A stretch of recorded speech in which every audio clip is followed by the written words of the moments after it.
Hi,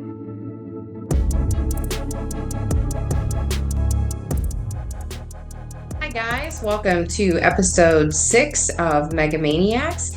And today we are joined by Raphael Roker. He actually worked at World Harvest at the same time that I was there, although his journey started a little bit earlier than mine. He started in August of 2018 as a student at Valor Christian College, and then he was recruited to work in the recruitment office, and then was moved over to the social media team, which is where I had most of my encounters with him and situations and experiences in the organization as a whole. So today we're going to be talking about a lot of that, about the experiences that Raphael had at Valor and World Harvest, and then also our experiences together. So without further ado, please help me welcome Raphael to the podcast. Hey, Raphael, welcome to Mega Maniacs. How are you? Good day. I am doing wonderful. It's so good to be on here with you. You are doing such a great work with this podcast, and it's just so exciting to see how it's moving on up with the views and attraction. So that's awesome.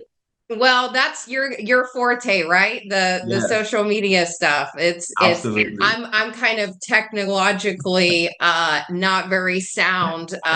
So I appreciate you saying that, because it's been kind of an undertaking for me to learn how to navigate YouTube and some of Right. these other social media platforms. So I appreciate you saying that. Absolutely. Well, I went over, your introduction, which obviously you weren't in the podcast at that point, or the recording at that point. But I kind of start things the same way with every guest, as far as just a brief overview of how you found out about World Harvest and Valor Christian College, and kind of what got you there. And then we'll, again, go through some questions, but talk about your experiences there. And then a lot of the experiences you and I worked together. So Right. why don't you just give us a quick overview of how you got to Valor and World Harvest?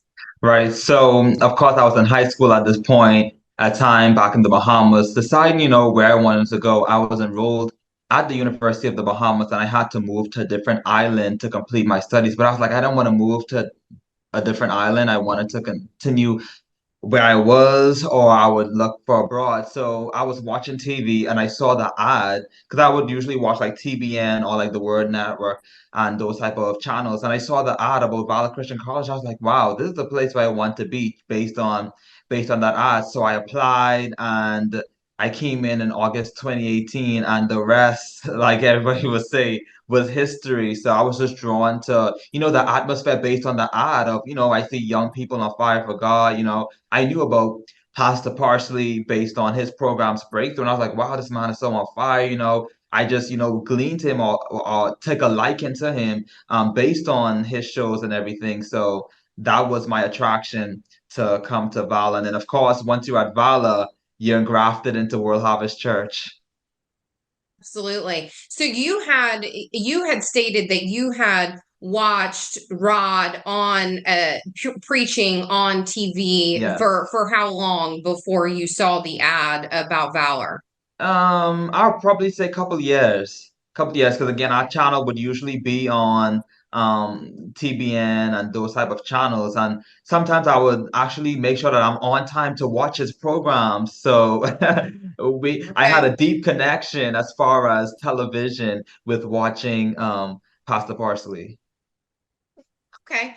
So, and a part of this I wasn't totally aware of until you and I kind of talked a little bit more. But when you after you got to Valor, how quickly, so you got to Valor in August of 2018 to I don't know, did you come to do the summer internship, or was it after the Yes, summer internship? I was in the summer internship of 2019. Okay. That was Okay. my only summer So, internship. you 2019 or 2018? 2018, I came to Vala, but the 2019 summer internship, I was already enrolled in Vala at that point. Okay, that was what, and that was after I had already been working there. Right. So one part of your experience though that I wasn't totally aware of until you and I have talked more recently was that you started off in the recruitment office before you were either recruited or got moved over to the social media team. So, how long were you there before you were in the recruitment office?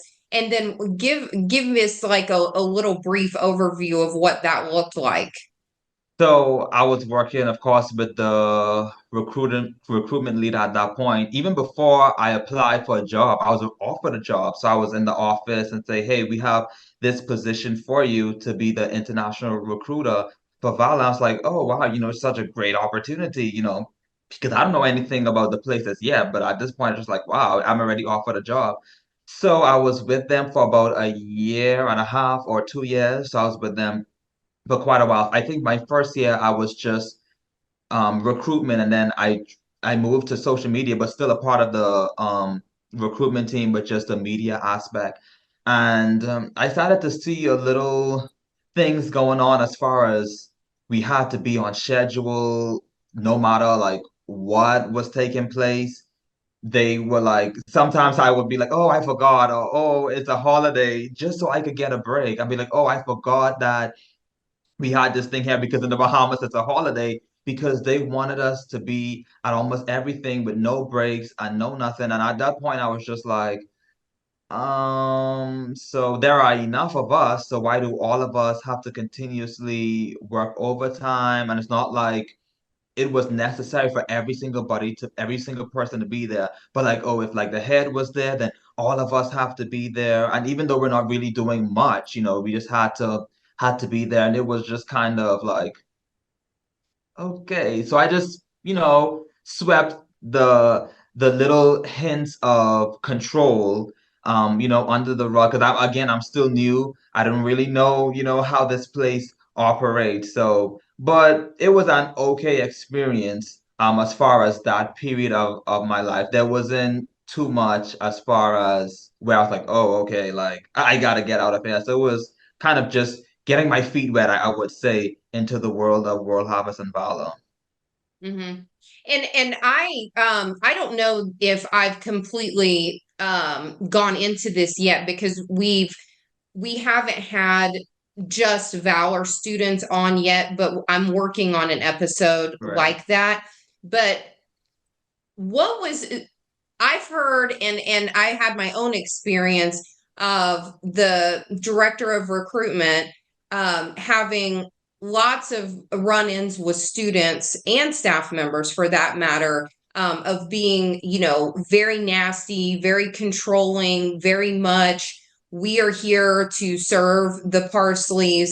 And even though she was the director of recruitment, she was very much a part of having the volunteers and the runners for the Parsley family. So these are the people that are running the errands, getting the fast food, getting the dry cleaning, getting the groceries, cleaning the Right. house, whatever that needed to be done. She was very much a part of that and was successful because she's very intimidating and Yes. uses a lot of scripture twisting and things of that nature to kind of make the students feel like they are required and they have to serve in this way or they're displeasing God. Did Yeah. you notice any of that before you got moved over to the social media team since you were kind of working directly for her? Oh yeah, like definitely that was definitely a thing there, especially like, one of the first messages, that all new students Herod Vala is the servanthood, the double anointing. They go through. This is the place that faith built. They go through the spiritual lineage, as they would say, and Howard Carter Smith Wigglesworth and all of that, and how we can get that anointing. If we serve and serve and serve. It's not about us, it's sacrifice. So they use different words to play on to make it seem as if, okay, like we got to forget about ourselves at this point. It's all about the Parsis. It's all about serving the vision of the house, in order to get this anointing. Shrugging off an insult shows discretion, while a fool will quickly show offense.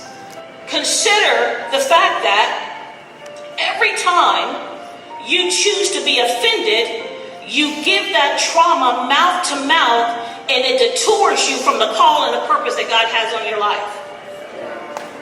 Offense is the devil's primary way to detour you from God's promise. Here's what I came to tell you. Your miracle has been here the entire time, but you couldn't see it because you're looking at offense. And it's like how I felt was like we we only if we wanted an opportunity as far as like platform or to go any place, we had to like make sure that we're seen serving. Or there is that fear of like, oh, why you not here? Or why you aren't doing this? Or why you aren't doing that? Like, where are you? It was that kind of control. Like if we miss chapels, we would get messages. If we're not at a Wednesday night, like they make the RAs and the RADs like scout out like who is not there. Then you would have a meeting with leadership as far as why are you not there? Like, and even if you try to go someplace else, it's like, why are you going to someplace else? This is the house that God planted you here. You don't need to go anywhere. The other churches around are like reprobates or like evil or like wicked, and you don't want to get contaminated, with on the things on the outside. So it was definitely that kind of control as far as you have to serve. Like that's the only thing. That's the only reason why you're here is to serve the vision. Yeah, education maybe, but serving them is what matters most. Yeah, and serving the vision also a lot of times is volunteered free labor, Oh yes, definitely. especially and the vision is whatever the Parsleys need. Right, exactly. Wherever that is, it doesn't matter. You could get a call late at night, early in the morning, it doesn't matter. Volunteer service. And it's not like you're asked, you're basically voluntold, as they would say. You're voluntold to do this. You got to do this or else, So it's that fair factor of you're not going to get blessed or you're not going to get the anointing if you don't do this. You're rebellion. And they love this word rebellion. So even if you try to push back, they love to use that word. You're being rebellious. Rebellious is a sign of witchcraft. You're operating in witchcraft, and they'll go on a whole tangent about disobedience and rebellion just because someone says, okay, I can't do this. I'm unavailable. I already have prior plans. But whatever prior plans you have is overridden by the plans of World Harvest Church, Valor, whatever they decide to do in that moment. And it's like your allegiance is got to be completely 1000% to them or else. Yeah. Well, and I think one of the, not that I didn't see a lot of signs, in the entire organization while I was there, but there was a time that I was working very closely with you guys on the social media team to Right. kind of come up with schedules. And we were looking because I don't know if they weren't trusting that the team could do it because you guys were very capable, but Right. almost having kind of an outside unbiased approach of helping put the schedule together. And there were literally weeks that we were all sitting down and looking at the schedule because they had so many events planned that you guys Yes. had to be at, that we couldn't even figure out days off for you guys. And Exactly. that was raising a lot of concern and questions. But even when you did have a day off scheduled, um correct me if I'm wrong, you were getting calls, texts, emails of, I need you to go on here and respond to these comments. I need Yes. you to go on here and post this video. And so even when you weren't technically on the clock, you were still working a lot more hours that you weren't getting paid for, correct? Exactly. That is so true. And speaking of that, the social media experience, yes, I was to the point where I was afraid to go to sleep. Like I was afraid as if like I may miss a message or I may miss an assignment and get lambasted in a meeting. Because I remember one time when we were in an exec meeting, Pastor Parsley, he made the comment something like, I shouldn't have to wait an hour to get a response if I message any of you. Like, who do you think I am to be waiting? Y'all don't work as much as me, and I can answer messages on time. Things of that nature, like we have to answer them on time. So I was afraid to go to sleep. I was like just pitching up just in case, like, oh my goodness, like there may be a message. I don't want to miss anything because I don't want to, get in trouble or get on the wrong side with, leadership because again, I'm international. So I don't want to do anything to really jeopardize, my status in the United States by, not fulfilling an assignment or, threaten to be fired. Absolutely. Well, and that was kind of I was going to go into a question, and you kind of set it up perfectly without us even planning it. But um, you heard the episode 2 with the audio recording from one of those Tuesday meetings. Which I was Were in. I know who called the meeting because I told them to. Yes. Because I knew you wouldn't. And you didn't.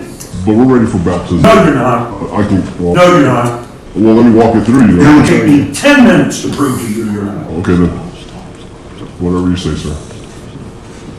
Are you being smug with me? No, I'm not. I'm saying whatever you Don't. say. I'm not being smug. No, I'm not. Don't. I'm not. One more person grins at me, one more person smirks at me in this room, it will be the last one of you that does it. I was getting, were you, so you were in that meeting. Yes. Can you, from a perspective of another person that was sitting in that very room when that was happening, and it certainly was not the first time that it happened, Right. but what did that feel like? What was your perspective from being in a meeting like that and being in one of those seats? And maybe we'll edit in a small clip of that just in Right. case some of the People missed it. viewers did not go back and hear episode 2 in season 1. So tell us what that was like. The room was tense. I was so uncomfortable. Like I just wanted to like put my face down and just like be invisible because it was such a rage. And I feel as if it was like it wasn't even like necessary. Like it was just probably Pastor Party was having a bad day and it just blew up into something other than just to, show dominance or like I run this ship, even though I put you in charge, it's still me, like I'm not, and he was never satisfied with anything. So, it was a usual theme of you're not good enough, you're not doing enough, you're not this and that. But the person in the video was trying to stand up for himself. He was like, this is not what you're saying is incorrect. This is how it went. But he was inherent that because again, he knows it all, he knows how things go. And of course, as we heard in the audio, that no one works more than me, he just has to prove or reiterate his resume of the things that he does in the ministry, and no one can have a voice. So at that moment, I was like, I really want to stand up for this guy. But of course, I'm the smallest in the room. I'm like, I'm the least of them in the room. So all I could have done was just like, oh my goodness, can we not do this? Like, just Lord, just shut this down as quickly as possible because it felt really uncomfortable. But again, it showed me that even if I was to run into a situation like this, I wouldn't be able to have a voice. There'll be nobody in the room that'll be able to stand up for me against Pastor Parsley because he is so dominant and everyone else in the room has that fear factor as well. Mm-hmm. So was there ever a time that you guys would be in these meetings, and then after the fact people would, discuss why do we all just sit back and kind of take this berating, or is there ever going to be a time that we're able to stand up to these people and say, it's not appropriate for you to speak to us in this way? Because, and I asked that question because there were several people that reached out to me after that episode that said that wasn't even a very bad meeting. So, how do you respond to the other questions, and then that specifically of that not being that bad of a meeting compared to others that you'd been involved in?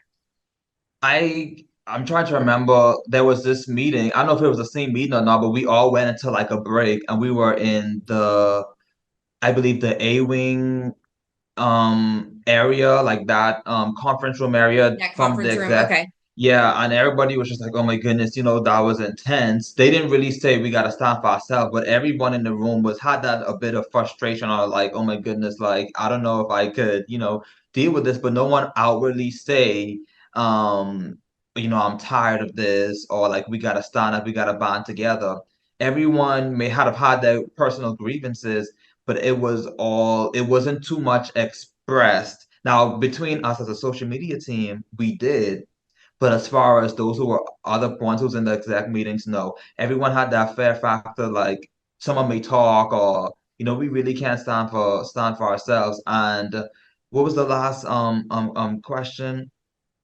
So the last question was, when you were in Okay, those yes. meetings, that I had people that had reached out that said, that wasn't even that bad of a berating, or that bad of a meeting, and which was shocking to me because I can't imagine speaking to anyone in the way that Rod was speaking in that meeting. But for multiple people that were in that room to say that wasn't even that bad of a meeting, what's your response to that?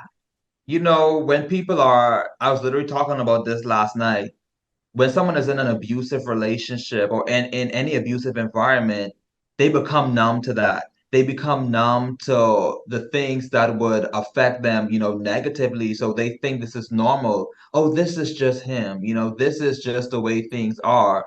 And that is totally wrong. When you take a backward step and look at, wait a minute, we're all adults. Number one, we're all adults here. Number two, we're all supposed to be believers. So why is this an acceptable behavior? If we were in corporate America, if our boss was talking to us like this, we would be quick to say, who do you think you are? I'm going to, maybe bring a lawsuit or, get you in trouble for the way that you're talking to me because this is At not right least go to according to the human law. resources at the very least, Exactly. right? Yeah. Exactly, because there are certain laws and procedures in place that you don't talk to people this way, you don't treat people in this manner. But in that environment, people think that they're doing a noble job because they're being berated and because they can stand that berating. And then because they can stand that berating and because they allow themselves to be abused that way, they expect other people to put up with the same thing. And if you don't put up with it, you're weak or you can serve the vision or God didn't call you here or like they make you seem as if you're weak or less than because you want to stand up for yourself and say, hey, this is not right. I'm not going to allow myself to be treated this way. And there are so many better opportunities. Like I'm so glad, me being a young person, like I don't have to put up with that at all. Like I have so much of my life to stay there and to take that be and think that is normal behavior from a man of God, from a church, every single week being inside a meeting, being berated, being talked down to. And this is the person who claims to love. This is a person that claims to love God and love people and claims to love his staff so much that even if something problems will arise all the time, but you don't know how to handle problems that arise. You have to talk in that way. But you've been in ministry for 50 years, but you don't know how to control your temper. You don't know Right. how to control, the way that you handle conflicts that arise in this ministry. But oh, you're such a great one. Pastor should sit under you and learn from you. But this is the way that you're acting behind closed doors, and people are sitting there thinking that this is acceptable. And not only do they think that this is acceptable, but they're allowing other people to come under that same abuse and not even cover them and not even stand for them, but just putting them like a lamb to the slaughter and think that's okay. Right, right.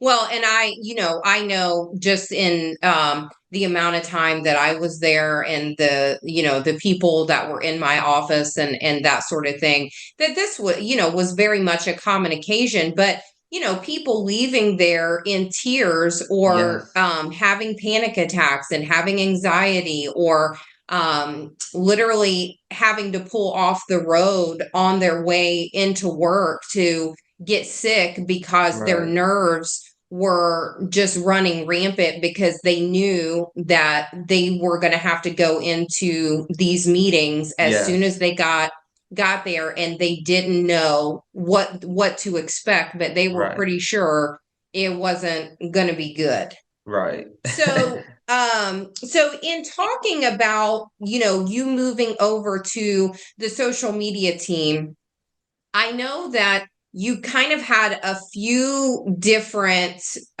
positions or responsibilities when you were there, but can you talk specifically? Because I want you to talk about the social media team does run the social media for the Parsleys. Now, that doesn't mean that they won't get on from time to Right, time and actually comment themselves, but 9 times out of 10, if you are interacting with Rod Parsley or Ashton Parsley, right, you're actually interacting with you or someone else that is a part of the social media team. It's handled. So can you explain what that looked like and kind of what your responsibilities were? right. So let me preface by saying at this point in my time at Vala, I love the Parsleys. I had such an affection for them. Anything that I could have done to serve, anything that could have done to help them, no one could have said anything to me about the Parsleys. I Oh, held them to I know. I remember. I held them to the highest esteem. So when I was asked to become a part of the social media team, this was like, me going to heaven and receiving a crown, because this was like the ultimate, like, wow, they would consider little old me to be a part of their team. And not only to be a part of the social media team, but to run past the Parsley social media, that was like, wow, like what an honor. So, being a part of that team, I would have to learn the voice of Pastor Parsley to post in his voice. So when I post, people would say, wow, this is Pastor Parsley, and it was a quick learn for me.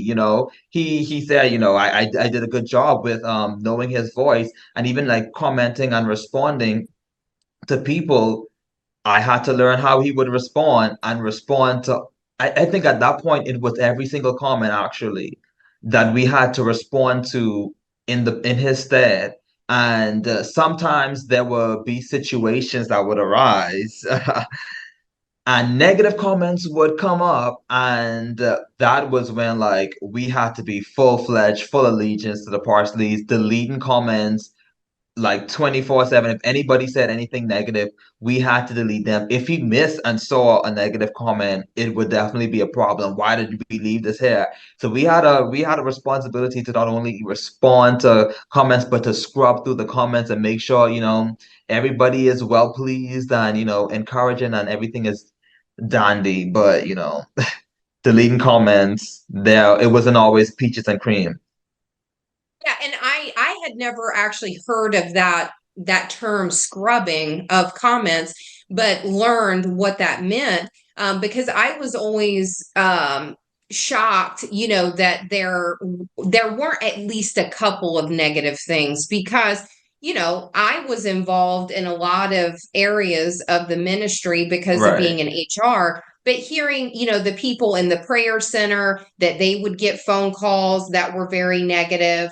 Some of the things that you would see online, not necessarily attached directly to World Harvest or the Parsleys, but other people making comments. And so I Right. was always shocked that, when I would look at the social media, that there weren't at least a few negative comments that were being responded to. But that's when I found out about the scrubbing, and you Right. guys kind of explained to me what that meant. So what would, we talked a little bit about when I kind of got a little bit more involved with the social media team and trying to come up with schedule that would satisfy the Parsleys and World Harvest and the schedule of the Parsleys and World Harvest, but also making sure that everything was covered. So, what would that look like as far as you were concerned, since you were handling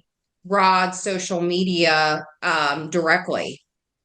So yeah, so I had his number where he would message me. So like we had a close relationship as far as, being his voice to social media. So this wasn't like somebody is talking to me for him. No, I had like direct access to him and a direct responsibility to him.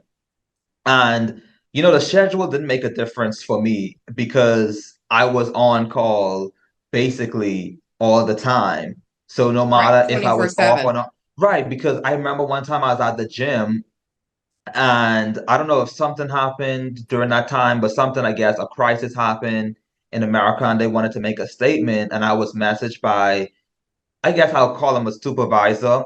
And he was like, just messaging me, and the conversation led to, oh, why don't you have your work phone on you? And I was like, I'm off.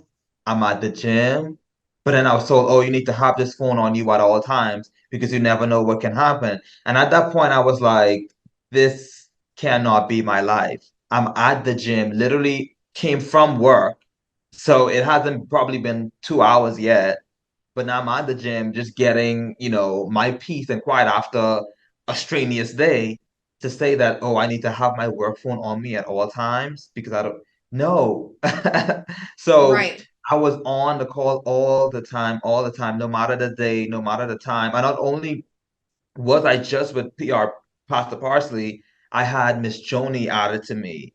Whenever she needed something, that was another responsibility for me. And not only that, but also Ashton Parsley at one point as well. So not only was I had the responsibility of Pasta Parsley, but then Miss Joni's social media, whenever she needed something, that was added to me. When Ashton needed something, that was added to me. I had a hand in almost every social media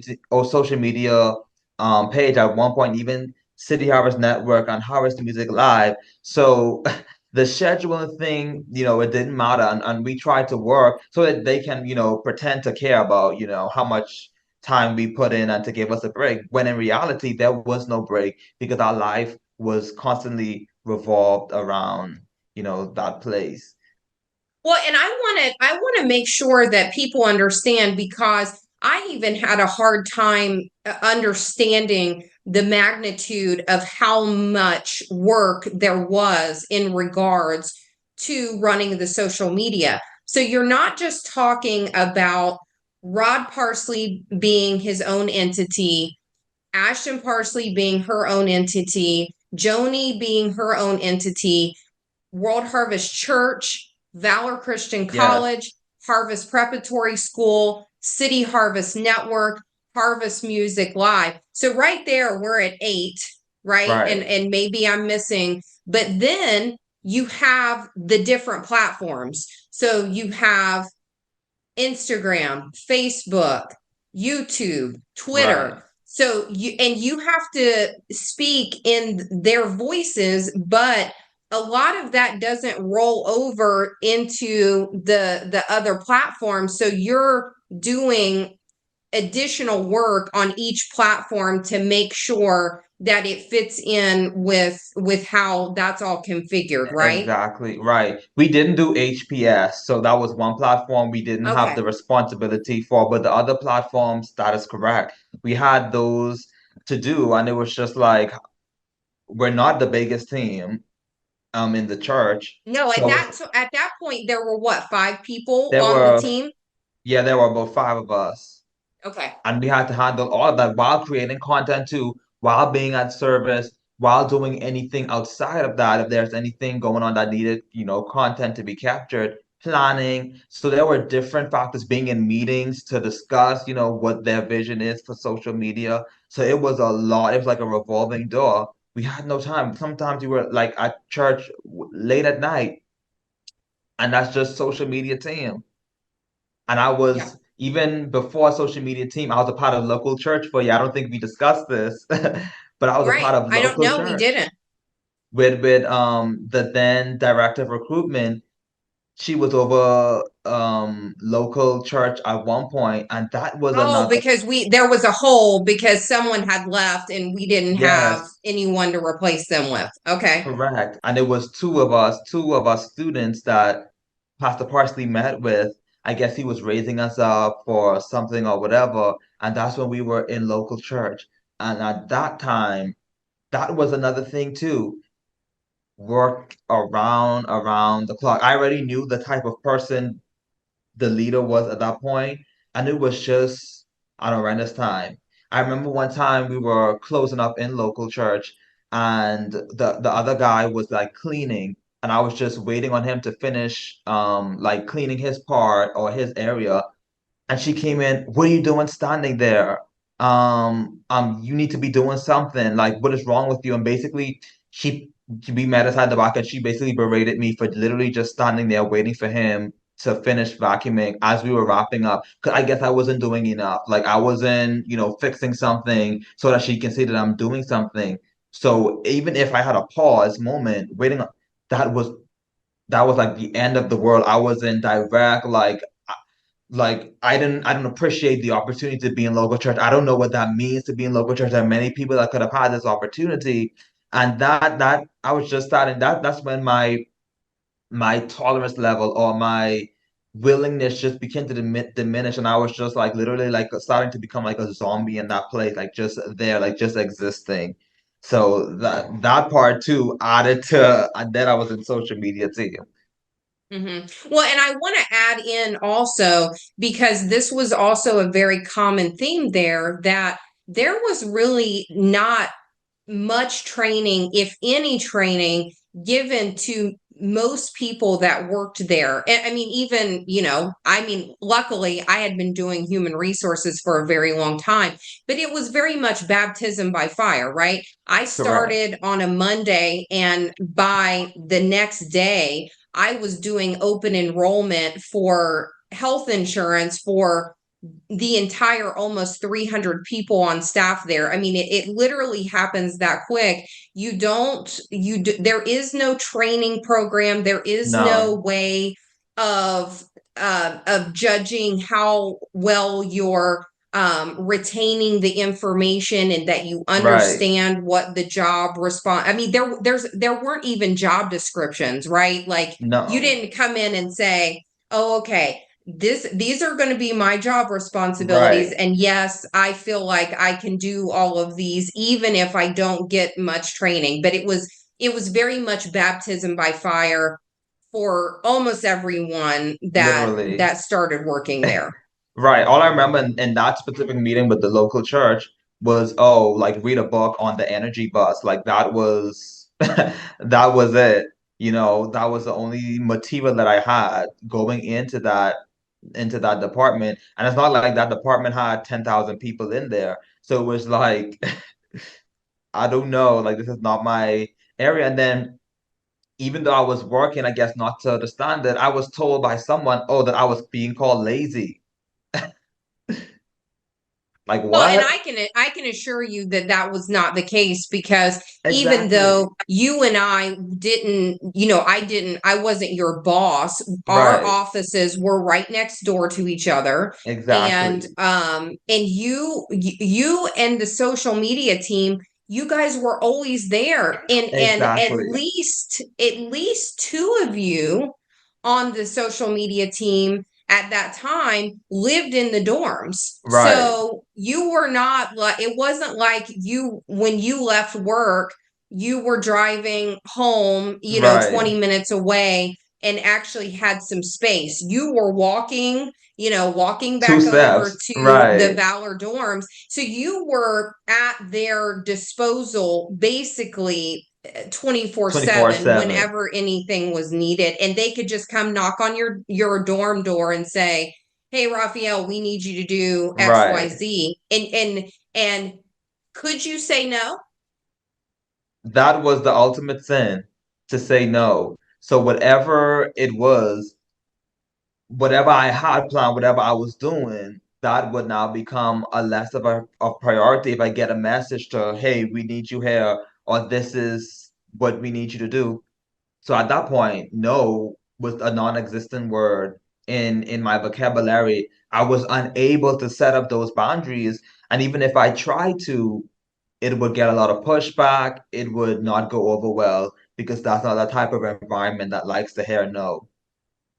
Oh, and well, that was, I mean, it was said, I heard it with my own ears. You do not say no. You just don't.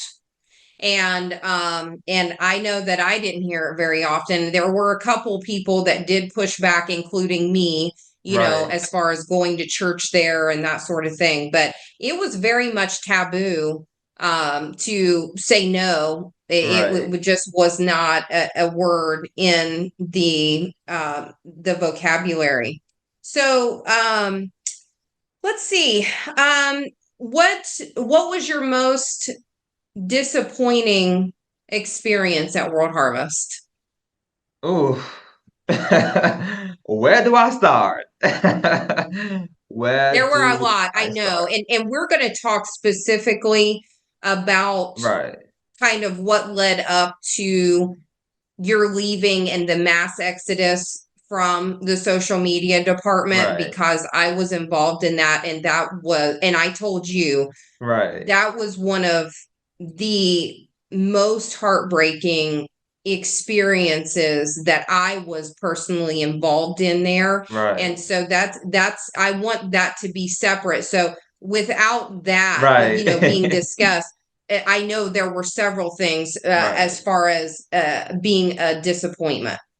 Right, but the most, I guess, general disappointment was that these people aren't who they say they are. I think that was the most disappointing thing because I remember my first day there, I was just so excited to be, to see Pastor Parsley. I pushed my way to the front just to get to meet him, just to say hello, because again, held him to such a high esteem. But as the more that I got deeper into that place, I was able to see the true character, the true person that he was, and that was really the most heartbreaking thing. And even with his daughter, we had I would say, a friendship. We were close. We would hang out together. And so for all of the things that And you're talking happened, about Ashton, just so right, everyone's correct. Like we clear. had Okay. like we would talk. Like it wasn't like I had to go through anyone. We talked, we went out, we fellowshiped together, we had fun together. So the fact that even through my whole ordeal as we would get into, um, she was non-existent. I didn't feel that I was advocated for.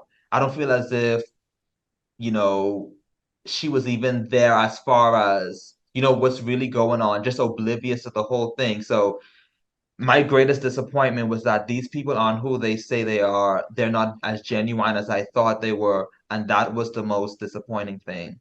Did you feel like you could talk to anyone or get resolution from the negative encounters and experiences that you started to have?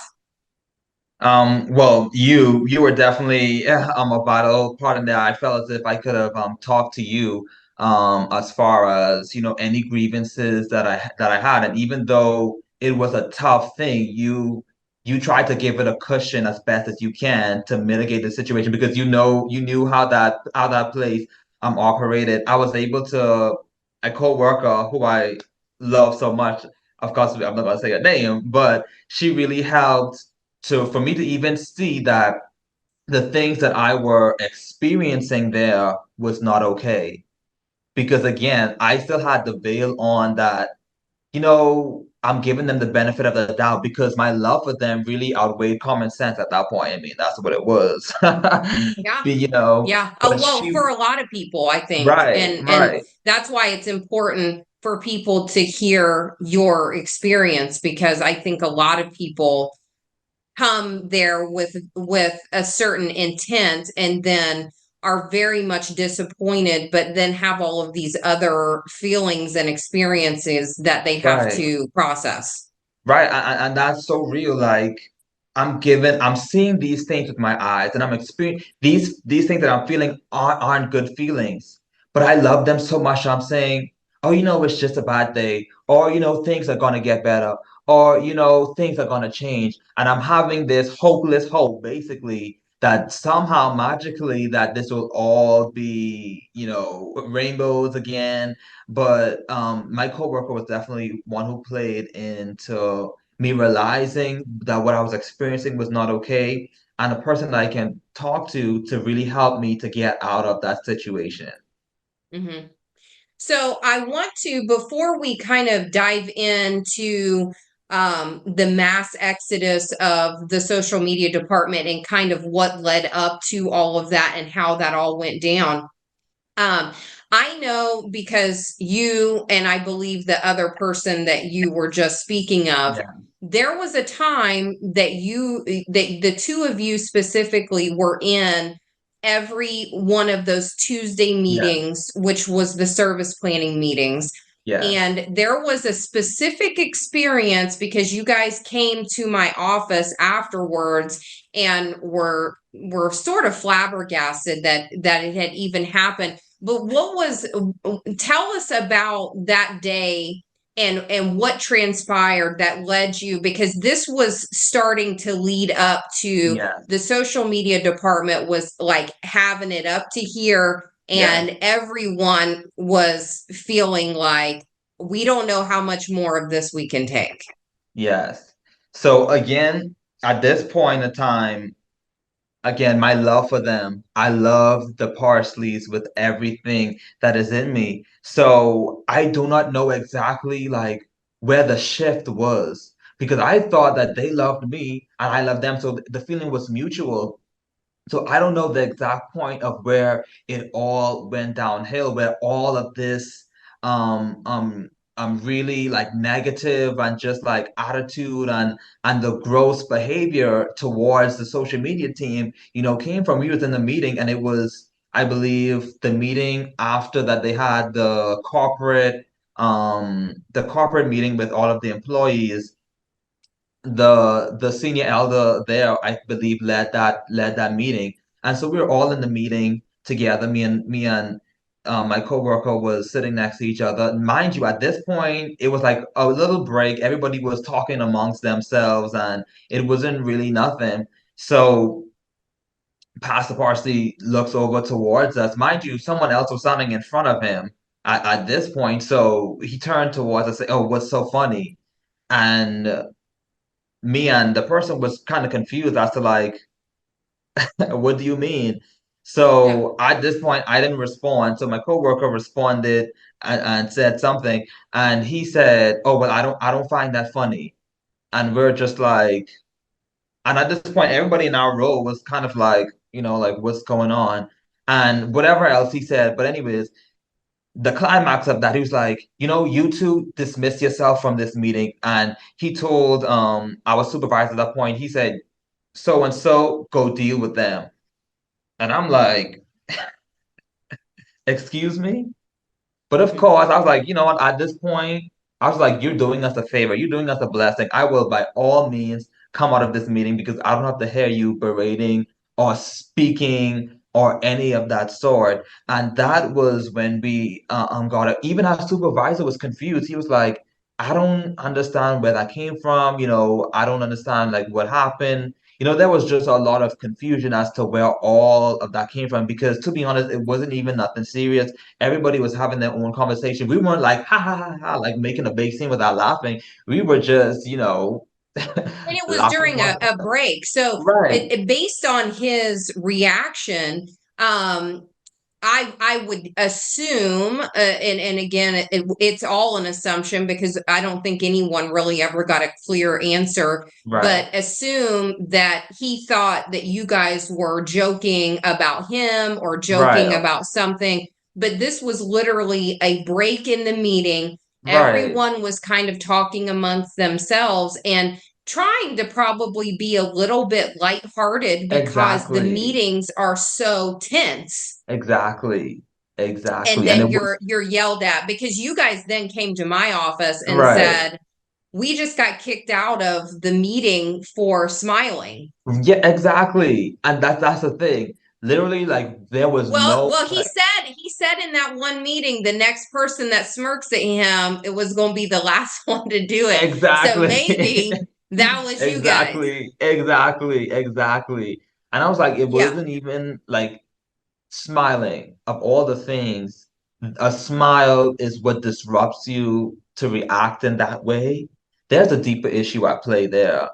Because I don't know if I see someone smiling, smiles are contagious. I'm just gonna smile and join in. I'm not gonna Right. get all angry. So that at that point I was like, well, where is all of this coming from all of a sudden? Where was the flip switch with this? You know, I was just confused. So you guys were shocked. There wasn't like there was something leading up to, or you knew that There was maybe an he issue. had been displeased with something you had done, or maybe a comment or a post that you had made on his social media. There was no indication of what got him from I'm good Right. with these people to I'm not okay with them now. Right, exactly. In that specific meeting, there was nothing like we knew that he was always, displeased with anything that we were never good enough for him. Yeah. Never good enough. I remember one time it was during a service, he was kneeling down. I think a guest singer was there at one point. He was kneeling down and really into worship, and I recorded that to post on social media, and that went viral. The next meeting, no, I think the next Sunday, he attempted to do the same thing to get the same traction. And then he was mad that I didn't record him that second time. So it wasn't like, oh, this was a good post that you made. It got us a lot of traction. You did really well with this post. It was just like, oh, like I did this and you weren't there to record it or you didn't record it. And it was just like, even Well, with and, you and and we should be worshiping, especially in church, because genuinely, we are, yeah, because it's naturally happening. right. We feel the Holy Spirit moving, not because and that's a funny story, not because there's going to be a camera on us.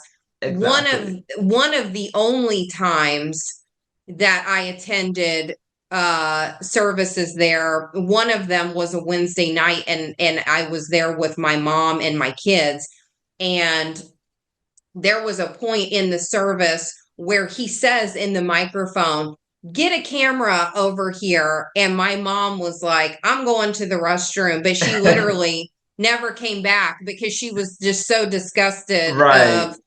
of because it seemed like there wasn't anything genuine happening, that it Performance. was all for entertainment, it was all for Yes. views, it was all to Portray. invoke Yes. yeah, it was a trick. It was a trick. Yes. And I kind of was used to it, I guess. But it was interesting to, see other people's reaction to some of those things, and then the constant, give, give, give, so. That's so We got to funny. come. Yeah. I remember my first service there, and at this point, when I realized that it was the offering, I thought it was the message because it was like 30 minutes, and I was like, "Oh, good message." And I heard that, "Oh, turn your Bibles to." So I was like, "Wait, that wasn't the message?" It was, yeah, it was all a ploy to give more money. Right. And oh, speaking of giving, even in those meetings, mind you, we're not being paid the biggest salary ever. And at this point, it was Peanuts, by the right, way, for everyone. I know what most people there make, and if you are not upper echelon leadership with exec in front of your title or executive in front of your title or a parsley, you are making peanuts, just for the record. Go ahead.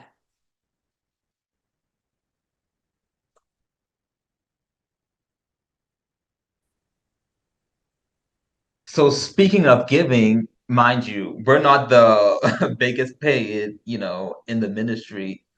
So I remember an exec, No one is right. the biggest paid unless you're a parsley or executive leadership. Everybody's making peanuts. Right, literally.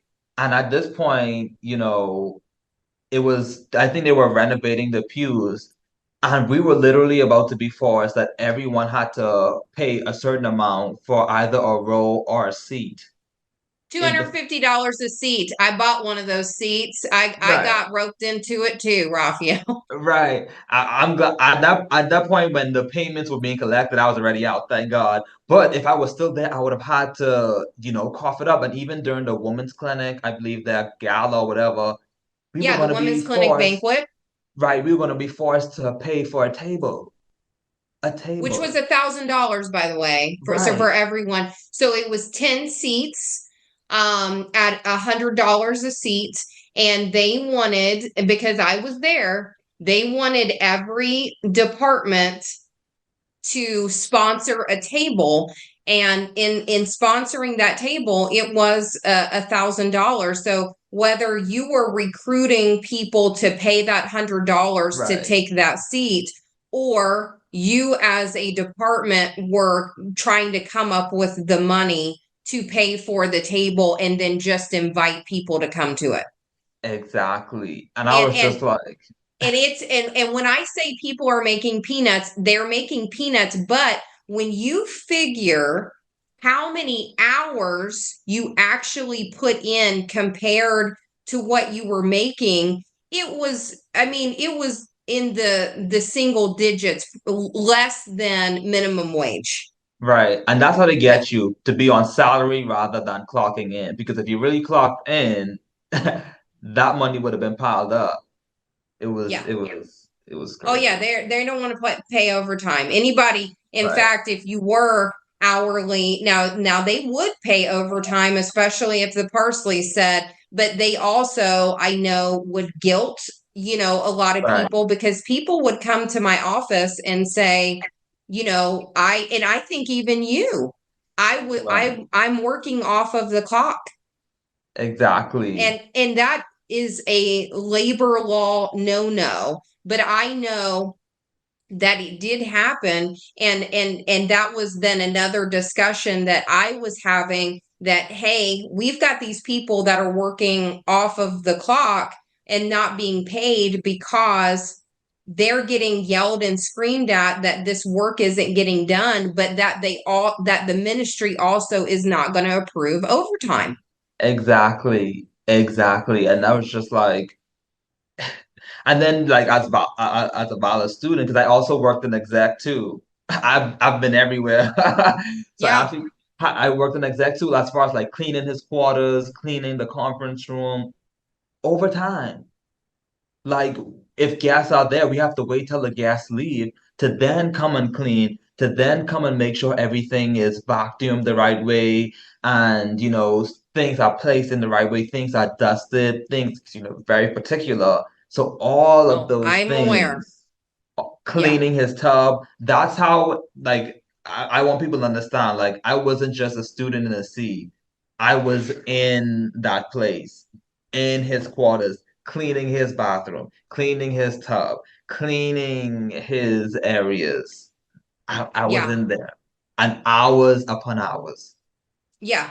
Well, and I know there were times that, some of those guests wouldn't leave until midnight or 1 o'clock in the morning. And it was an expectation that you guys did not leave until everyone was gone and you still had to perform your work duties. Exactly. So, did you ever in in your time there, did you ever feel like, because you were there, number one, to be a student, right? Right. So did you ever feel like anyone really cared about how you were doing as a student at Valor?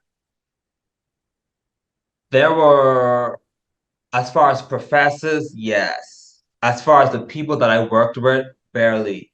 Because again, I didn't really see my serving as such of a burden at that point because again, they embed that servant in you. So anything was like, oh my goodness, I'm receiving this anointing, or I'm, serving the parties, making them happy. So like my concern really wasn't my well-being of like who, like I wasn't looking to be checked on. I was looking for like what can I do, just to make sure like everything is good at the expense of losing myself in that whole place. Because I've had a person come up to me and was like, wow, like what's going on? Like in the church, like what's going on? Like you're all about, you're not smiling as you would usually smile, like what's going on? So people began to see that hey, like this place is taking a toll.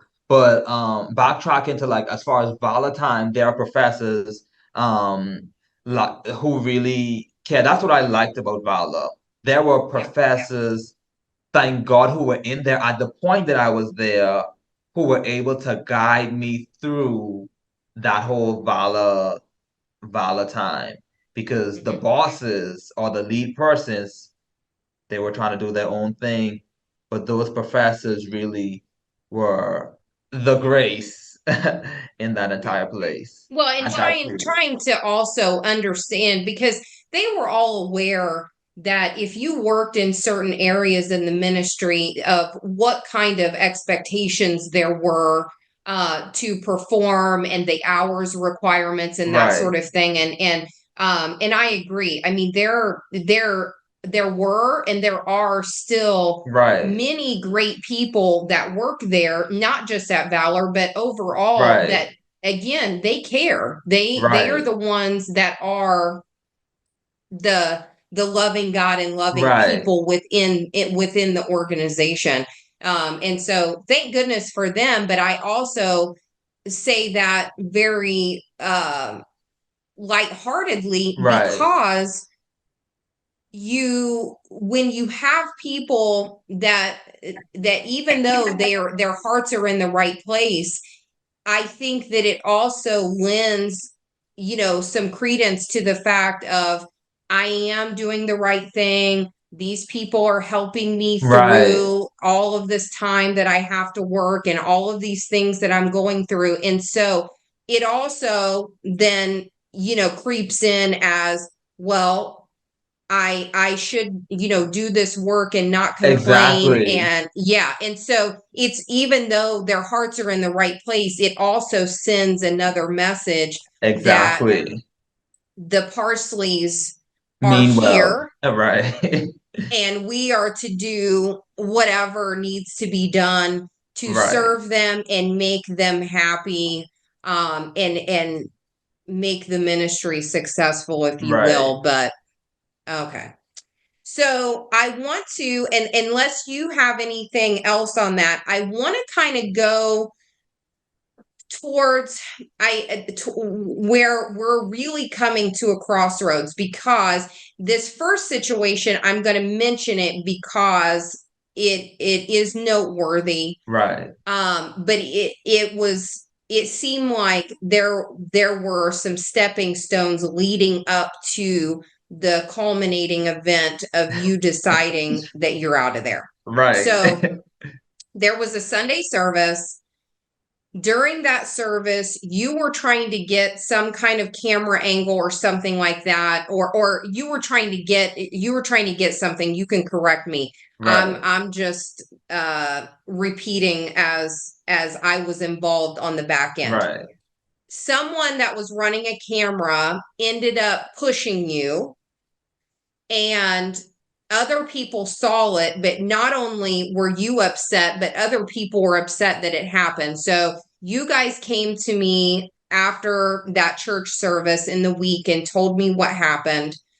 I had some discussions and also had a discussion with the person that pushed you, and it really seemed like that there wasn't any ill intent, Right. but there was also, I want to say, because there is so much pressure to Yes. perform, to get the right shots, to get everything that could be wanted and or needed by the Parsleys, that people are willing to do anything, Anything. i.e., push you, i.e., hit another employee because they're not doing what they're supposed to be doing. So there's very much this unspoken rule that Right. whatever it takes, right? Whatever it And takes. so that's kind of the way that I viewed that situation. And I believe that that person did try to make things right with you. Right. And again, their intent was not to hurt Right. you or whatever, but the point is The that atmosphere and again, environment. that's the atmosphere and environment that whatever it takes, we got to get this done. So then after that, there was a situation, and again, correct me if I'm wrong, but there was a situation where you were in a service and Rod made a comment to you about a devil or something. Can you Right. kind of explain that situation? So before that was the last of that So that situation. was that after that breakfast meeting that you thought that people were like being Oh really no, that was so the breakfast meeting was the climax to that that's what I one. thought. I Yeah, the thought that was breakfast. the climax to the you actually deciding to leave, and several people ended up leaving, Right. the department. Right. But before then, we was in a planning meeting and there was a fly in the room. Oh, And I forgot about this. Thank yes, you. absolutely. There was a flying room, and this was either before or after the meeting, but it was during a period where there wasn't nothing going on. But he was in the room at this point. There was a flying room, and it fell on my coworkers, like it landed on my coworkers, like no pad or whatever. So I was like, okay, I'm gonna get it. I'm the only guy in our team, so I gotta show them.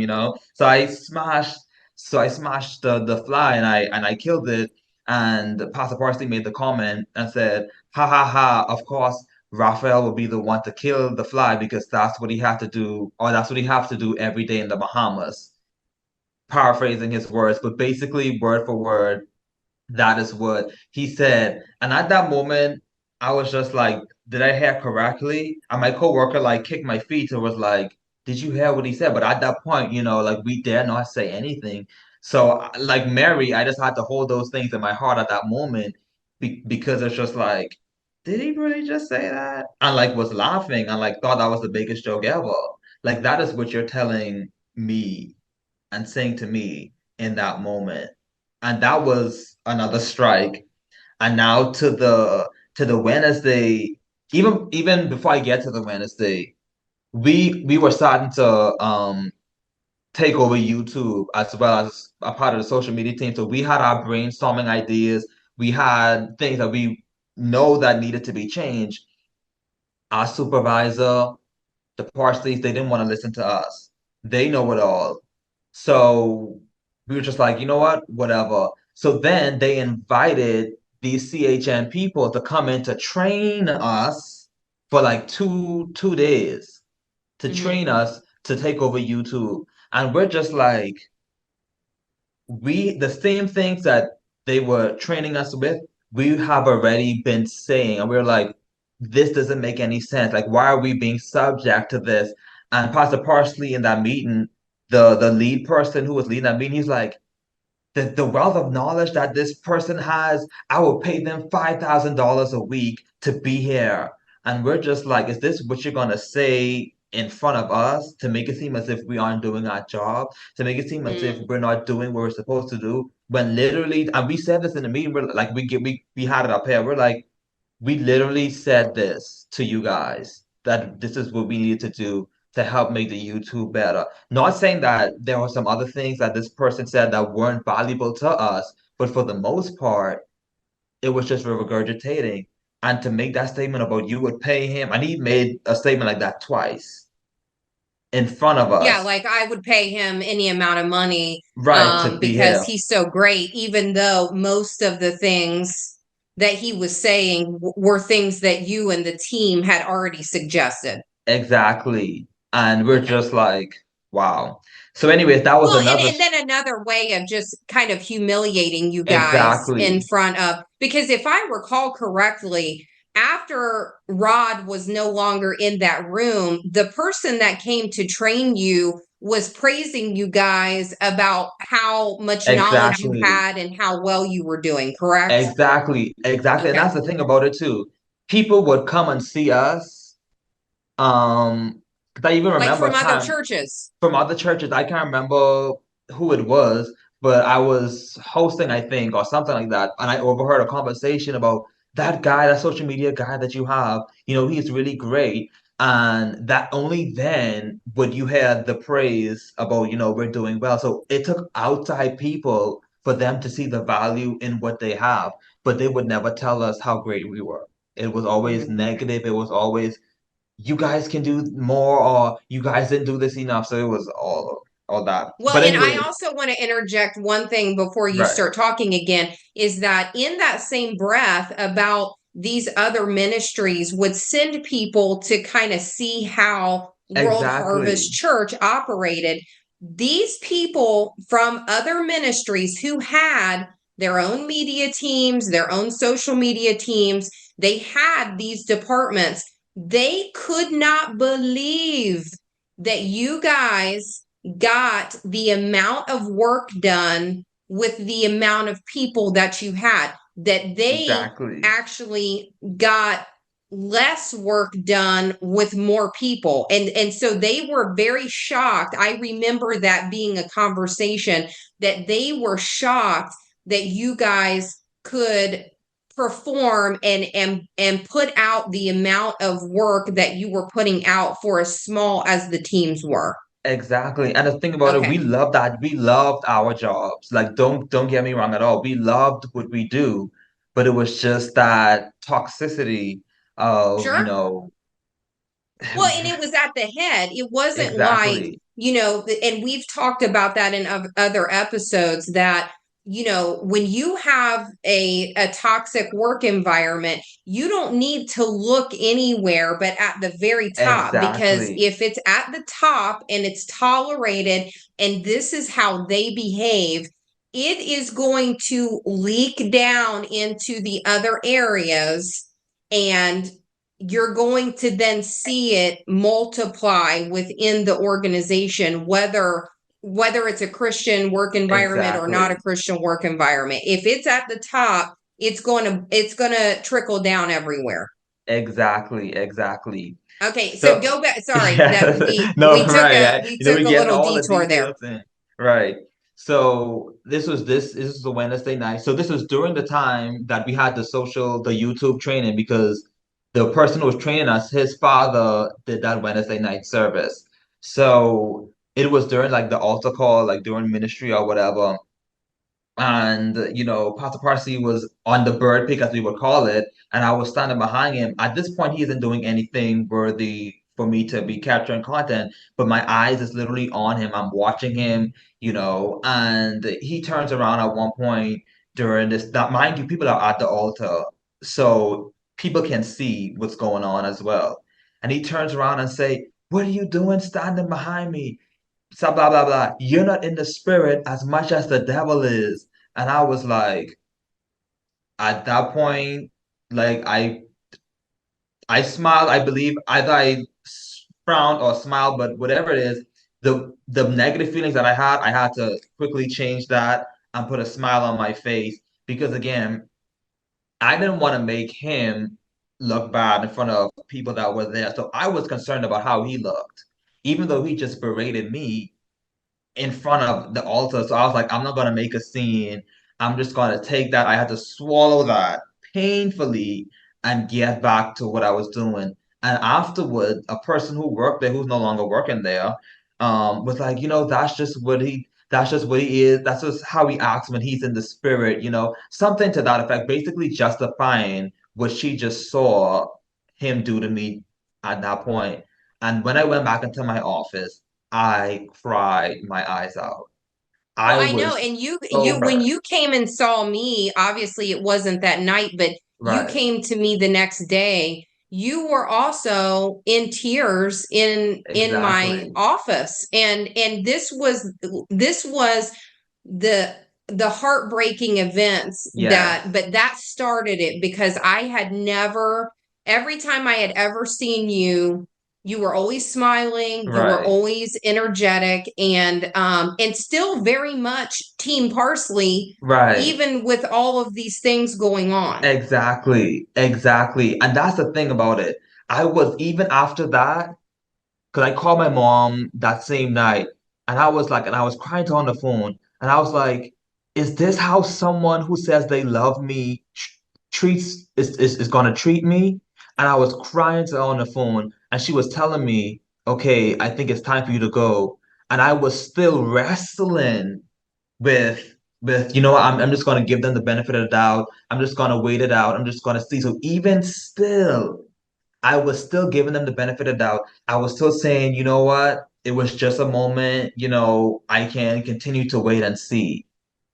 And I was just like, now that I step back, I was like, wow, I was really gonna subject myself to that again. I was crying, bawling my eyes out. And I'm a person, I mean, I cry when in like emotional stuff, but like stuff like that, I'm pretty a strong person I can, but I was so broken. I was so torn down at that point that I don't like to cry in front of people. So I broke down in front of my coworkers and everybody, like it didn't matter like who saw me. I broke down and I was still giving these people the benefit of the doubt because my love for them clouded my common sense. Yeah. Well, and again, there is a desensitizing, there is a Yes. grooming, there is a very much, preached on a very regular basis that if you are rebellious or you don't go along with how the Parsleys want to conduct business, that you've got a Jezebel spirit or Right. and it's and it is a brainwashing, it's a manipulation technique, and these people are master manipulators, They are. and They are. um and they, I mean, they can make you believe things that are not true. Exactly. Yeah. Exactly. So at this point, I'm just going to say this from an HR standpoint. Every single person in the social media department is questioning whether they want to work there anymore. They're Yes. coming to my office, and not only as a group, but people are in that team are coming to my office on their own and have many grievances with the department, how they're being treated, how their coworkers are being treated. They feel unsafe, because it almost every single person was not only getting attacked as a social media team, but they were getting attacked personally, of Yes. things they were doing, things they weren't doing, rumors that were being spread about Yes. them. So there were several issues because my boss, who anybody that's been around there knows who it is, was coming to me and saying, we've got a major problem with the social media team. Can you, like talk with them, pin it down, which I was already talking to you guys because you Right. guys were coming to me, but Exactly. wanting me to be involved to kind of see if anyone or if the team was able to be repaired and get everybody back on track with this crazy work schedule and Right. accepting all of these behaviors. But so I want to preface also in saying that everyone in that department was treated badly and they were treated wrong, especially for the things that they were being accused of and being singled out for. Right. But yours specifically was one of the worst ones that I had seen, and I'm going to have you kind of tell the experience, but um it was one of the most heartbreaking things that I had personally been involved in, and I was blindsided by all of it the day Right. that it happened. But you there was something leading up to two people asking you out to breakfast just to have fellowship, Right. correct? So I'm going to kind Correct. of let you take, and this did not directly involve the Parsleys for the Right. viewers, but they instructed these people Yes. to pretend to care about you, to pretend to have a confidential meeting with you. Right. And so you start from there. Sorry. I'm No, I'm you're I'm good. I'm getting emotional because I know. I was so angry and hurt by that meeting that was one of the things that right after that happened, I started looking for another job, and it took me well over a year, and I actually quit without having another job. But this was what really jump started me knowing that this was not something I wanted to be a part of anymore. Right. So, again, they know that I love them. They know that I would do anything for them. So this part was definitely like, wow. So the director of recruitment was like, it was in a hallway. I can't remember if it was some service or it may have been a Wednesday night service.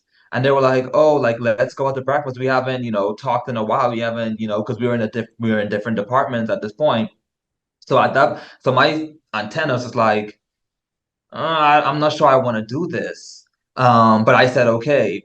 So then another individual who, is a part of the Caribbean. So, I was like, okay, when they said that they want to have And breakfast he was along the dean of students. students, yeah, he was the dean of students at this point. Okay. And I was like, okay, maybe this isn't bad after all. So we went out to have breakfast one morning and I poured out my heart to both of them.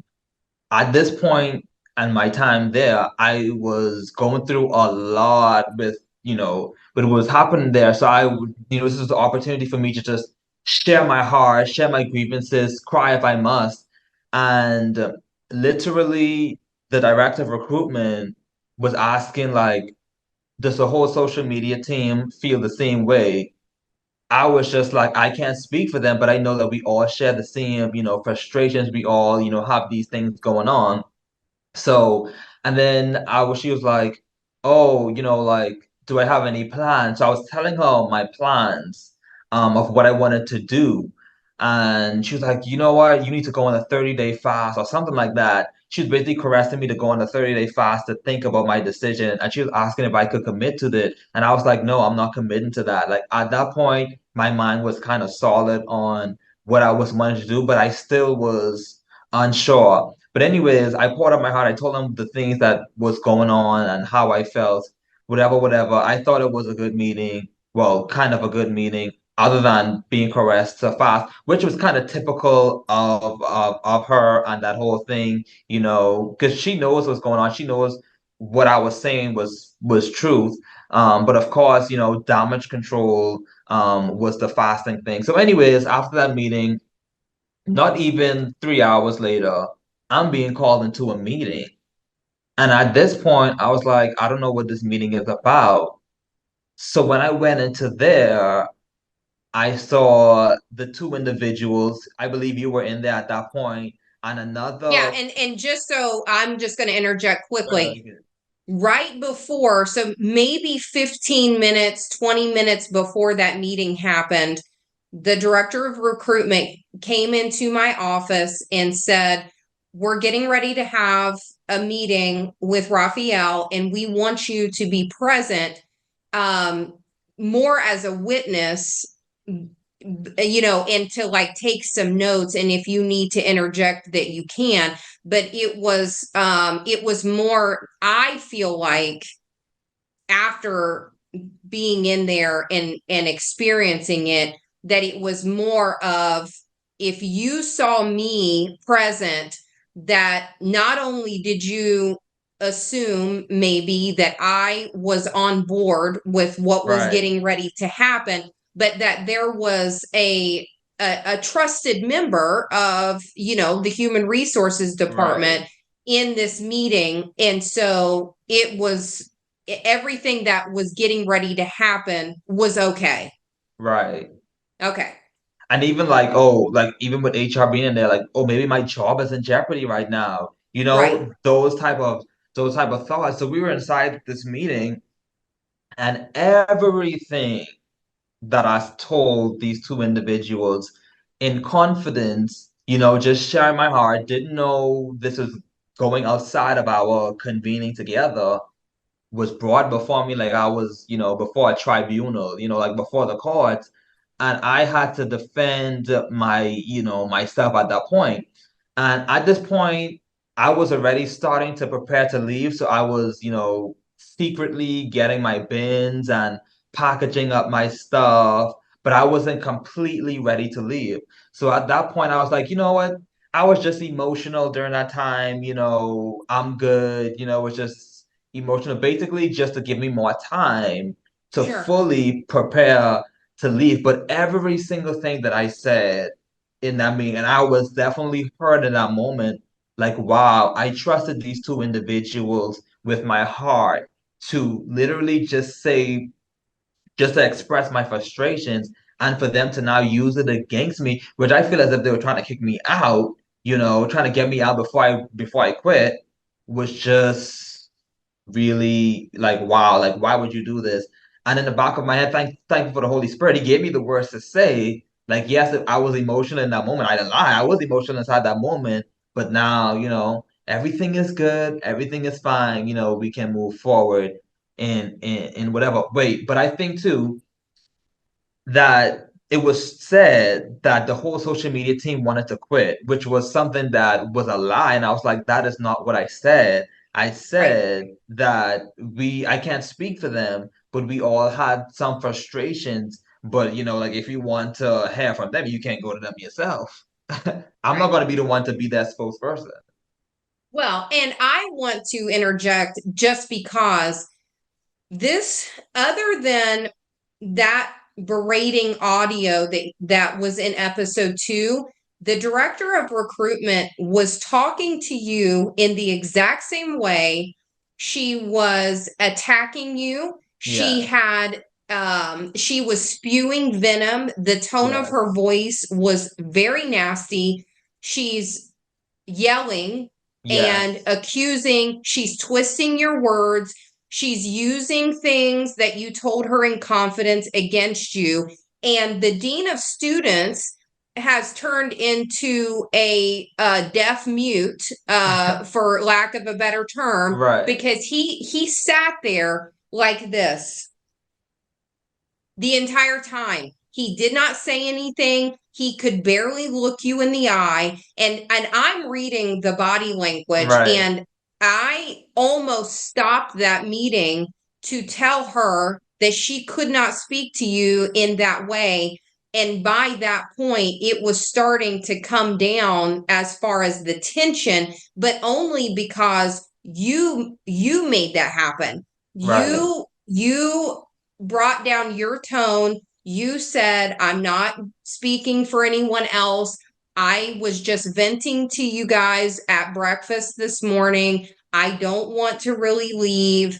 I am yes, I'm Right. frustrated, but I could kind of see. Now, I will say after that meeting, I told her that she could not speak to people in Right. that way. But I was so shocked, not by her actions, because I've been experiencing how she Right. treats people and is almost praised for how she treats people. And it's Right. disgusting, by the way. It is. But I was shocked by the dean because until that meeting, I thought he was different. And I had a lot of respect for him. Um, and I do believe he was a product of his environment, okay? But because now I still have great love for him. Right.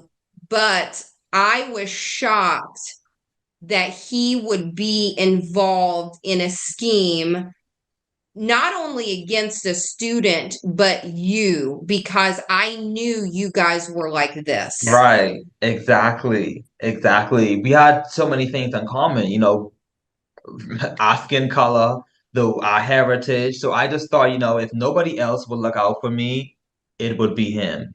Yeah. Yeah. Yeah, and I was so after that, that was when that we were having, individual Individuals, meetings with the yes. people in social media. What are your plans? Are you going to leave us high and dry? Are you all planning to quit at the same time? Blah, blah, blah, right? And Right. what ended up happening was almost virtually that either Yes. people were getting terminated and forced to sign a non-disclosure agreement, or they were going to leave on their own volition. But also, like I presented you with a non-disclosure and Right. you said I'm not going to sign it, and Exactly. I think I advised you not to sign it. Right. Right. But the other members of the team that ended up leaving, they did sign the NDA, so we will likely never hear from them. But the team went from 5 people to one person. To one person. It was so funny how we laughed because I remember those individual meetings. Everybody's like, we're good, we're fine. So we had exec administration confused as to what was going on Yes. because, they thought they heard one thing, but everybody else is singing a different tune. So we really played it out where they didn't know what was going on. So Sunday, one person quit. Monday, one person quit. And then Tuesday, that was when I quit. And that was one of the hardest decisions of my entire life in that moment. Yeah. Well, and it was hard for several reasons, but I also want to say, because I don't know if I ever shared this with you, but when you first came from the Bahamas, you were on a student visa. Right. And then on your own, you signed up for the OPT visa. Correct. And then when you and I would say, in my opinion, got closer is when I was Yes. working on your R1 visa, because I had to present a long list of why you were the perfect fit for this Right. job and why we could not find, an American, Right. to fill the position. And so we got your visa paperwork approved. But during that time frame, they had me checking to see if your visa could be revoked if you left that place. And I don't know if I ever shared that with you, but No. that was the links that they were willing to go to try to either keep you there or to make sure that you could not complete your education in the United States by looking into. And so this is the mentality, you Yes. know, if you're not for us, then you're against us, and then we're going to come at you in every way, shape, or form to make sure that you are unproductive and unsuccessful Yes. unless you are under the World Harvest Parsley umbrella. Right. That is so true. Because that meeting when I left, you were in there. I struggled to say that I quit. Like I struggled to say that I'm done with this place. Like that was a tough. And then the worst part about it is that same director of recruitment came and prayed with me afterwards. And I was just like, if you don't get your wicked hands off of my shoulders, like it was just so disgusting. But It was that wicked. That's a perfect word for, I don't want to I don't want to say overall, okay, right, but I've been involved in several situations, and I'm sure there's plenty of Valor students and other people that will be in agreement that more times than not, especially dealing with students and with staff, her demeanor was always evil, evil, evil. evil It's and wicked. crazy. Yeah, Yes, yeah. exactly. And Exactly. she's, you know, the right hand woman, you know, to the Parsleys. When they And want I, her. When they want her. when they Because want her, oh she was yeah, in the meeting well one yeah, time. she's been on the other end of the tongue lashings too, Exactly.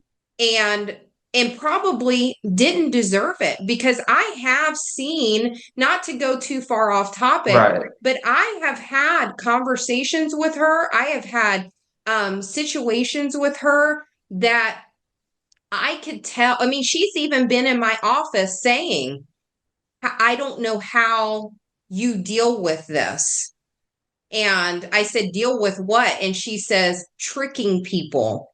And I said, well, I don't trick people. I don't know what you do, Right. but I don't get involved in that, because I knew I was there for the staff and to advocate for the staff, but I wasn't ever going to pretend like something was something that it wasn't. And I was always going to call a spade and be honest with whoever was sitting in front of me. And it was like she felt compelled or pressured to make people believe that things were a certain way when she Right. knew that they weren't. And I don't know Exactly. if she was always like that, but I did see a different side of her that I could tell that she had love and she had compassion in her heart, but she was so hell bent on impressing the Parsleys and Right. making them love her and accept her, that she was willing to sacrifice all the other stuff so that she Exactly. could have this one thing. And that's what a lot of people do there. They do that. They Yeah, sacrifice whatever they can just to be in good graces with the Parsleys. And it's just like, wow. yeah. Literally. So And you've been even gone now for what, 3 years, 3 years. approximately. So, and unless there was anything else that you Oh, want to yes, I wanted to share, add. okay, go ahead. So I remember after in that meeting when I quit, I told them, mind you, I'm international student, so there are definitely processes and time that I would need to get, out of that place. And I told them the date that I already planned to leave. Yeah, And I believe it was, so I quit that Tuesday, August 10th, 2021. And I think it was a Tuesday or a day after I was inside your office and I was told that they wanted me to leave within 24 hours, the dorms. And I was like, I don't know if I cried in your office or whatnot, but I was like, these people who I would have done anything for, I would have done anything for, like literally given me 24 hours to leave this premises, knowing that I gave them the date of my departure, when my intention to leave, yeah, and don't even care where I would lay my head the next day. They had no compassion, none of that. Oh, and speaking of that, when I did quit, I was messaged by the Parsleys. I was messaged by Pastor Parsley and Ashton Parsley. Now, with Ashton Parsley's message, she was oblivious. She was like, I didn't know what was going on. Basically, paraphrased, I didn't know what was going on. I'm so sad, yada yada. And I came at her. I was like, well, it's funny that you don't know what's going on. And I listed the things that I've said, and of course, she couldn't respond. Pastor Parsley, he came apologizing and saying, "Oh, if I offended you in any way, I'm sorry. You should have told me. Basically damage control and apologizing. Okay, cool. But then when I see the Sunday after I left, I'm getting messages and of like, oh my goodness, they're like ripping you apart on the pulpit. I'm On the getting pulpit. messages of Ashton. There were some of you who ran with us, who took a paycheck from us, and literally like her face is red and she's angry, and of course she is prophetically declaring whatever nonsense she was spewing out. And I was just like, so what happened to that apology?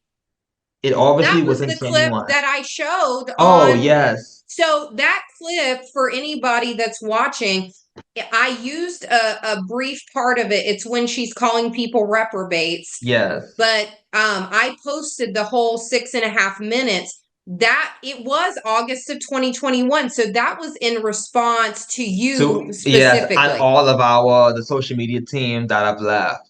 So I was just like, Wow. I wow. didn't even put those two together until Yes. just now.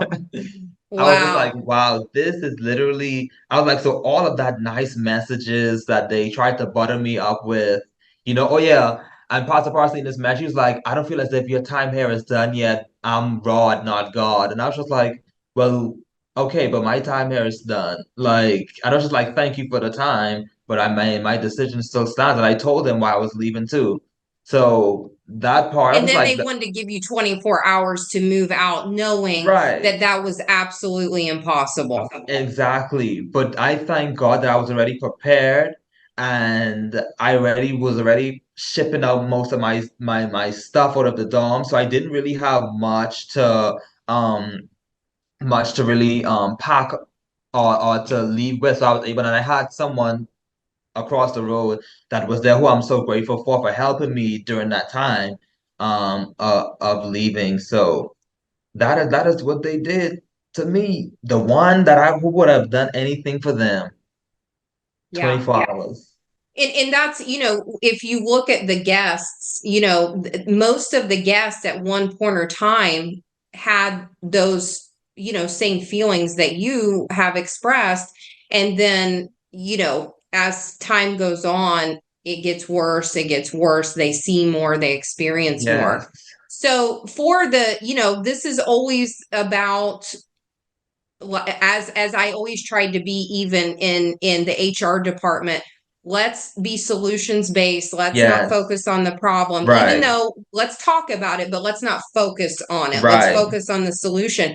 So can you tell everyone, how have you coped and healed since you've left there, and how is life for you now? Because you're writing books, you're writing Yes. papers, you're I call you Reverend Yes. Roker. Okay, you're preaching, you're Yes. teaching, you're spreading the gospel, you're spreading Yes.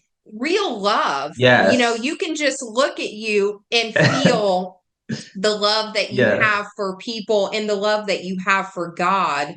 Tell people what life is like after World Harvest Church. Yes. So there is a way out.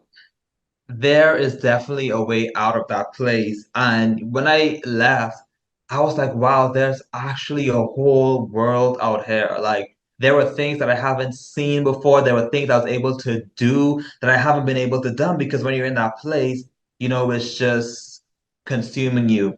But one of the things that really helped me was praying for them because my heart, I was like, after I left, I was so angry. I was so bitter. I talked the worst about them worst possible way that I could because I was just so angry that they would do this to me. And that was wrong. Not saying that what I was saying was not truth, but the way that I was saying it and the spirit in which I was saying it wasn't in the best possible way. But what I had to do was really tune out that place, unfollow people, block pages, because there is that attachment that people have to that place where it's like they can't, as we seen with a certain group of people who have made their return. But there's that drawing, or there's that still that you want to be connected to that place. But at some point in time, you have to say, this is not healthy for me. I have to let this place go. Shut yourself down and really, it's like a detox. Don't look at that page. Don't follow no one. Don't hear nothing about that page and literally let those things go. And one of the things that really helped me too, I felt one of my friends was still at Valor during that time, and I was with him and he was graduating during the time, and I felt this pressure on me to like go back. Now, not to go back to stay. Let's not get it We're back to twisted. support him in Go graduating. back, yeah, go back to support him and actually meet with the Parsleys. And I was like, Mm. God, why would you send me back to this place that you know have hurt me? And I couldn't shake that feeling off. So I obeyed, and I was like, however I left, that that you felt wasn't the right way, that may have been disrespectful or whatever the case is. Now, knowing that I left in a pretty decent way, and I said, you know what, I'm sorry for the things that I said out of hurt. Not that they weren't truth, but the things that I said out of a hurt place, I apologize for that.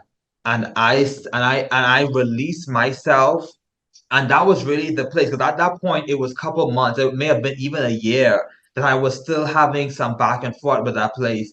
So it was at that point but I said, you know what, this is the point that I really truly release you guys from my heart and from myself.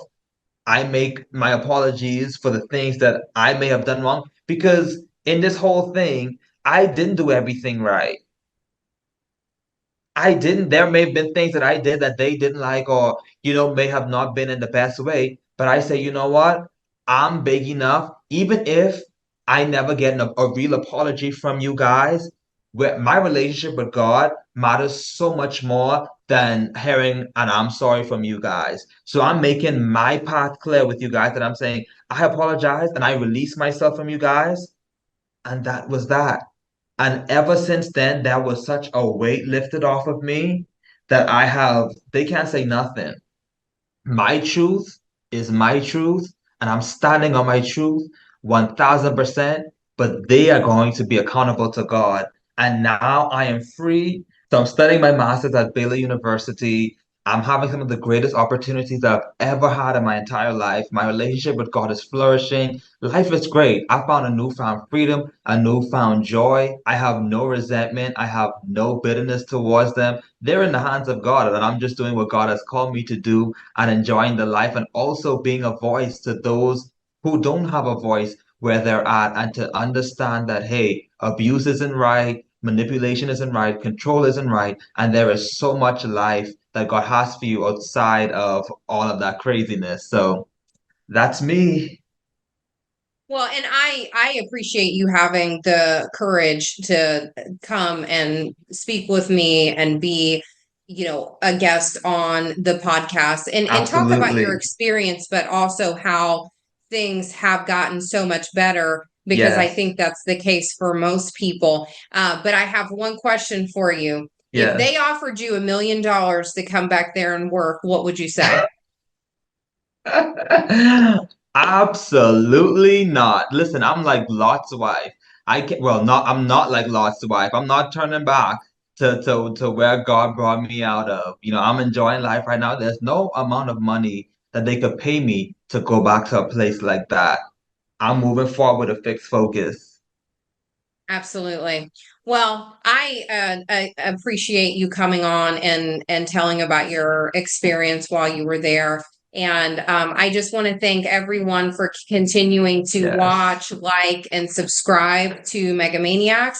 Yes. Please support my brother here, Yes. Reverend Roker. We'll put some links up or Yes. post it for your books and things Yes. because I think that you're doing some wonderful, Thank work. you. And please tune in to next week for our next episode. Have a good Yes. evening. See you guys.